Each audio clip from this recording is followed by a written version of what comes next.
Hi, Bruce Workington here. Thanks for joining us for another episode of In My Movember Journey. We're here with Ryan Robak for the last and the finale of my interviews to grow the greatest mustache in a contest against Ken Holst. Ryan's going to share with us some of his experiences with Movember to see if we can learn a little bit from his experience. Ryan, do you have a story you want to tell us about your Movember journey?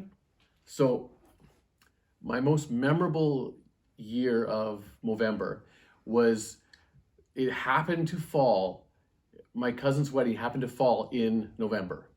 And so I flew out to Vancouver for my cousin's wedding, and I didn't want to touch the stash because it was quite thick at that point. It was near the end of November, and so I had to leave it. And I've been to a lot of weddings where it's decently casual. You're wearing maybe a button-up shirt and some dress pants at most. So I thought, okay, well, the stash, I'll leave that, and I'll button-up shirt, dress pants, I'll be fine. Well, this wasn't that kind of wedding. Everybody was in at least $500,000 suit. These were shiny suits, right. And I was just, not only was I out of place because I was apparently the only one at this entire wedding that was doing Movember, but I was also the most casual. So I just stuck out like a sore thumb.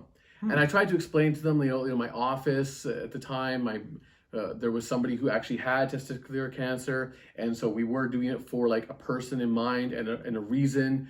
It wasn't just me just wanting to grow a mustache at the time, but yeah, it was just so awful that every family photo I had this mustache, minus the length this year, but it was like that. And then, it got to a point where it was the ceremony was over. It hit the reception. I was pretty much done by that point. So I just ripped off the collared shirt and I just had one of those tuxedo t-shirts underneath, and I just went with that the rest of the night. Huh. Well, part of Movember is kind of sticking out, so that's definitely a time that you stuck out. I know in my office they're not used to having me have a mustache, so they're always commenting about how different I look. But at the end of November, it's probably going to be gone again. So thanks, Ryan. Appreciate your story, and hopefully all of you are looking at the serious cause of Movember as well, because men's health and cancer is an important issue to deal with as well. So thanks, Ryan. Well, thanks for having me. So Ryan, Movember, you've been doing it for a few years already. So what is your inspiration when you look at how you're going to grow your facial hair for Movember? Well, what I like to do is I like to stand in front of my Funko Pop wall and just kind of look and see what styles are out there. And so what I noticed first of all this year is there's a lot of goatees, a lot of beards, a lot of 5 o'clock shadows, not a lot of mustaches. Okay, and if you cut to my Funko wall there, they'll be able to see that as I get my first couple here. So these are the kind of the. Oh, good. The first, some guests here? The first couple here. Guests. So this, I'm not sure how to achieve that. So that was my number one choice, but I wasn't sure how to achieve that style of this guy. So he was kind of out, and then he didn't, I don't know if he really counted because he had the little bit of a soul patch there. I don't think, a lot of people asked me if I was going to keep the soul patch this year, and I don't think that's a Movember thing. I think you should definitely not have the soul patch. So he was out.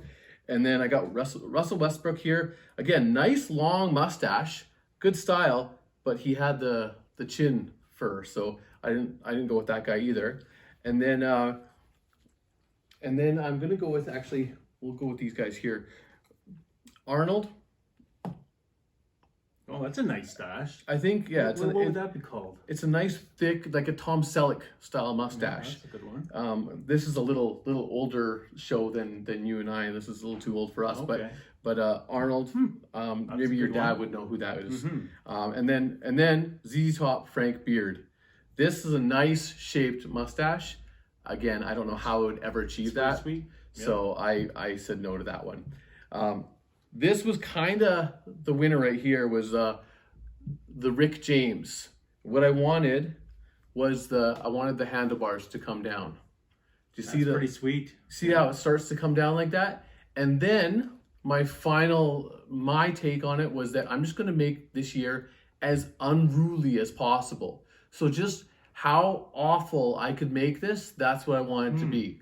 And I feel like that was something. I always have facial hair, but this year, how just kind of unruly could I make it? So that was my theme this year. I like to go with a theme word. It's just unruly. Right on. That's awesome, Ryan. That's great. So you got 5 samples there for us to choose from. Actually, I happen to have one of my own as well. I've got, if you older people know about this band, the Backstreet Boys, we got Kevin Richardson. If you can see that, he's got a nice stash there, goatee, and a soul patch. So you got the whole package there. So I'm going to give this to Ryan for being a guest on my show here. And so thanks a lot, Ryan, for being a part of my Movember journey. And hopefully next year we can do another mustache and see if we can beat Ken Holst again.